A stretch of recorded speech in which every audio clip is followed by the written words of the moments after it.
El murmullo del tribunal no era fuerte, pero pesaba.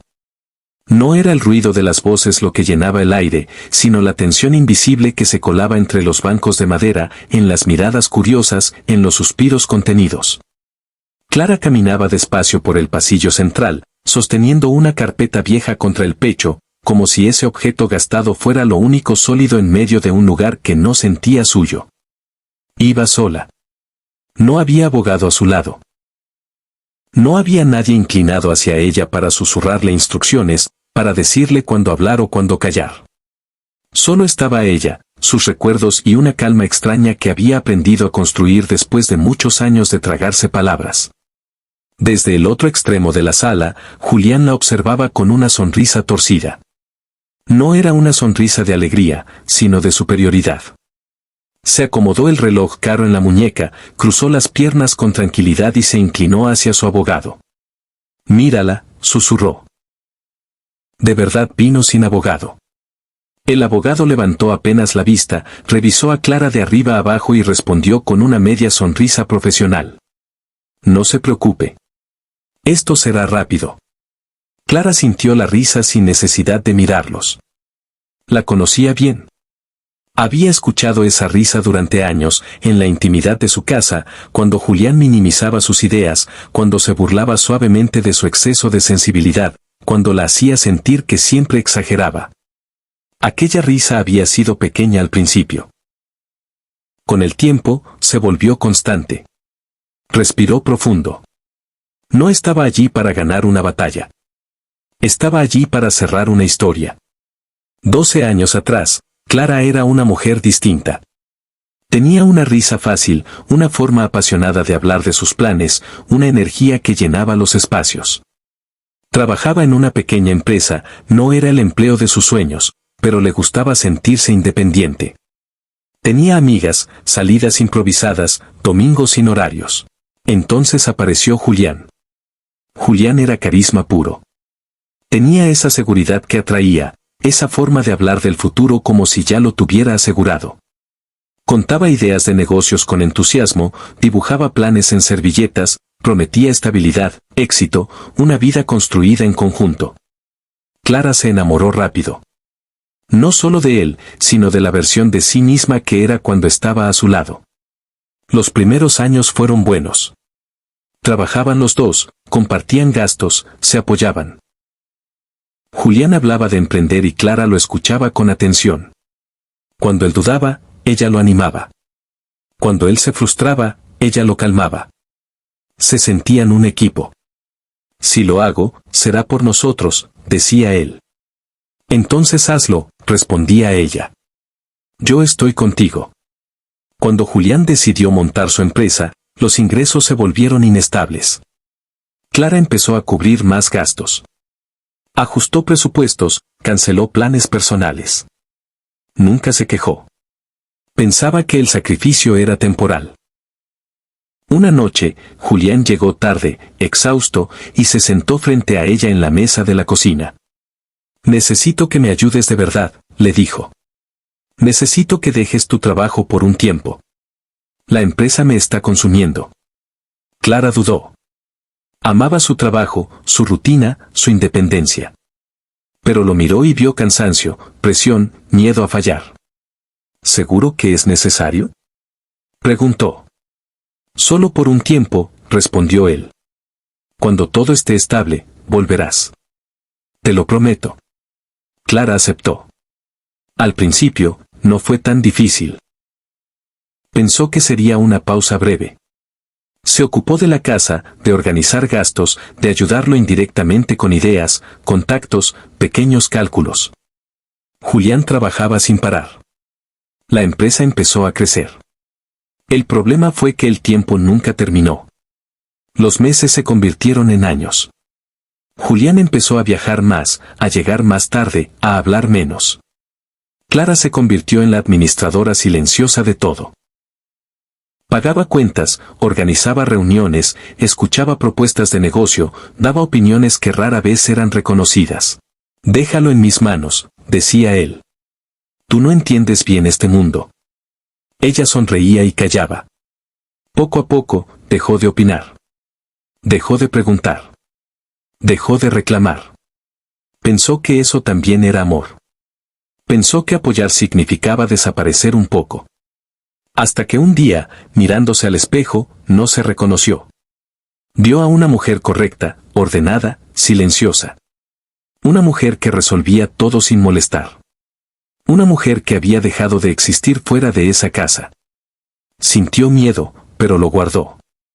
Siempre lo guardaba. El divorcio llegó sin gritos. Sin lágrimas. Julián lo planteó como una decisión lógica. Ya no somos compatibles, dijo.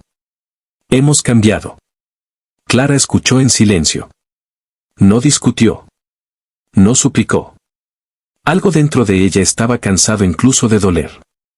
Cuando hablaron del juicio, Julián fue claro. Mi abogado se encargará de todo. Será rápido. Está bien, respondió ella. ¿No vas a contratar abogado? Preguntó él, casi divertido. No, dijo Clara. No lo necesito. Julián rió. Siempre tan idealista. Ahora, de pie frente al juez, Clara recordó ese momento. El juez la miró con atención. ¿Desea proceder sin representación legal? Preguntó. Sí, señor juez, respondió ella. Así lo deseo. El abogado de Julián se levantó con seguridad. Su discurso era impecable. Habló de propiedades, de cuentas bancarias, de porcentajes. Presentó a Clara como alguien que no había generado ingresos durante años, alguien que había vivido cómodamente gracias al esfuerzo de su cliente. Mi representado construyó esta empresa desde cero, dijo. Asumió todos los riesgos. La señora Clara no tiene participación directa ni indirecta. Julián asentía, tranquilo. Aquella versión de la historia le resultaba cómoda. Cuando llegó el turno de Clara, el silencio fue incómodo. Ella se levantó despacio. Sus manos temblaron apenas, pero su voz salió firme. No vengo a discutir números, dijo. Vengo a explicar algo que no aparece en los balances. Habló de los años compartidos. De las decisiones tomadas en conjunto. De las renuncias invisibles. No acusó. No gritó. Solo habló con honestidad. Algunos bajaron la mirada. Otros parecían incómodos. Señora, intervino el juez, este tribunal necesita pruebas concretas. Clara asintió. Lo sé, respondió. Y llegarán. Julián no pudo evitar soltar una risa breve. Entonces, la puerta del tribunal se abrió. El sonido fue simple, pero cortó el aire. Una mujer mayor entró con paso firme. No caminaba rápido ni lento. Caminaba segura. Su cabello gris estaba recogido con pulcritud. Su mirada era tranquila, pero profunda. Clara sintió un nudo en la garganta. Mamá, susurró. La mujer avanzó hasta el frente. Disculpen la interrupción, dijo. Soy la madre de Clara. Julián frunció el ceño. Nunca le había dado importancia. Siempre la consideró una mujer común, sin influencia. Pero algo en su presencia lo inquietó. Traigo documentos relevantes para este caso, continuó, entregando un sobre al juez. El juez comenzó a revisarlos. Su expresión cambió. Durante más de 30 años trabajé como asesora financiera, dijo la madre de Clara. Cuando mi hija dejó su empleo, no lo hizo sin pensar. Parte de sus ahorros fueron invertidos estratégicamente. A su nombre. Un murmullo recorrió la sala.